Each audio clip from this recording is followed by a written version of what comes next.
President Benigno Aquino III signing of the sin tax measure into law is another major milestone in reforming the tax excise system of the country. The new law is both a revenue and a health measure. As a revenue measure, it will generate an additional revenue of close to 35 billion pesos, an amount that will provide more resources for the President's Universal Health Program. The measure was opposed heavily as the stakeholders of the industry lobbied strongly to push their interests, but the President's leadership and determination for the country prevailed. And joining us tonight live on the phone is the Commissioner of the Bureau of Internal Revenue, Attorney Kim Henares. Good evening, ma'am. Good evening to you and your viewers. Ma'am, the signing of the sin tax measure into law by the President seemed impossible in past administrations, but President Aquino did it despite the strong opposition. How do you see the importance of this law in reforming further the country's current tax structure? Well, it just shows that the President is willing to do what is right and is willing to fight for it, no matter how long it takes and how hard it may be. No? So it would make, it won't be hard to try to reform something if he really believes in it. Ma'am, can you please explain to our people how the new law will apply? The present system is four-tier under the new law. How is it going to be implemented, and how is it going to make better the new collection system of BIR? Actually, the old law for cigarette, although there's 4 tiers, there are a lot of brands that were given special rates. No? So there's more than 4 rates. And then in the old law, if you're an old brand, you were protected. If you're a new brand, you base your classification on the current retail price. No? So there's no level playing field. So, and then there's no indexation. No? So basically, the new law has changed and reformed those systems. No? So whether you were introduced in 1997, you're introduced today, the rate is based on your retail price. No? And there's only 2 tiers, no? Yes. 2 rates.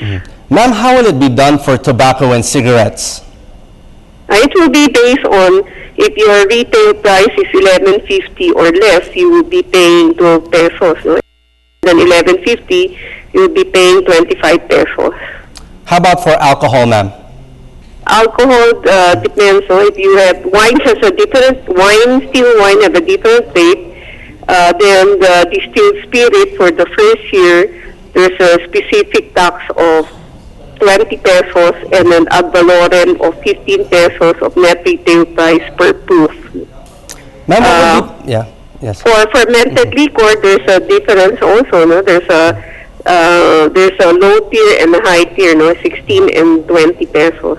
Ma'am, what would be the burden sharing between alcohol and tobacco in terms of revenue generation? I think it's 66 to 34. 66 for cigarettes, 34 for alcohol. Now, could you give us a schedule on how much revenue you expect to gain between 2013 and 2017 with this new tax measure? Our incremental revenue is around 243 billion from 2013 to 2017. Ma'am, since taxes will go up, many sectors will say that this may discourage people from smoking and drinking, and with that, maybe lessen the revenues. What's your opinion on this? Well, this measure is really a health measure, no? But of course, it has a revenue component because we're using tax to discourage people from smoking and drinking too much, no? Based on our computation, the increasing rate will compensate for the decrease in volume. So even with the decrease in volume, there should still be an incremental revenue of 33.5 billion for 2013. But assuming that it prevents people from starting to smoke, then it had achieved its purpose because it saved us money from the health care that we have to spend for those people who get sick from smoking, which is a lot more than what we're collecting. Ma'am, what kind of percentage do you foresee in lessening people who are drinking and smoking? Well, there's an estimate that with this measure, we will save around 75,000 lives per year. So I think the value of each life, and 75,000 lives, is not quantifiable, no, compared to even how much we collect. No? Now, ma'am, a major concern raised by congressmen from the Northern Bloc is the loss of income by tobacco farmers.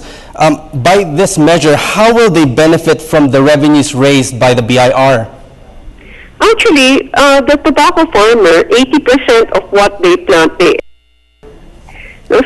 only 20% are sold locally. And the tobacco manufacturer, the cigarette manufacturer, they only use 18% of their requirement. They source 18% of their requirement locally. No? And so we don't think there will be a major displacement. No? And secondly, the tobacco season is just one season. No? It's a 3-month period. So the rest of the year, they really plant something else. Then the other thing is, despite this, we place a safety net in the sense that 15% of whatever is collected from the excise of tobacco will go to the tobacco growing provinces, so to help the farmers who might be displaced, to help them go to alternative crops, no, and or help them have facilities to improve the quality of tobacco leaves they produce. No? So, ma'am, a final word now that the law has been signed. When will this be implemented? The law takes effect immediately upon publication, no? And I believe that it is on the way to publication. No? It will be published either tomorrow or the next day. So upon its publication, it takes effect. But the rates, all the rates will start January 1, 2013. Okay, on that note, thank you very much for joining us tonight. That was BIR Commissioner Kim Henares. Thank you, ma'am. Thank you.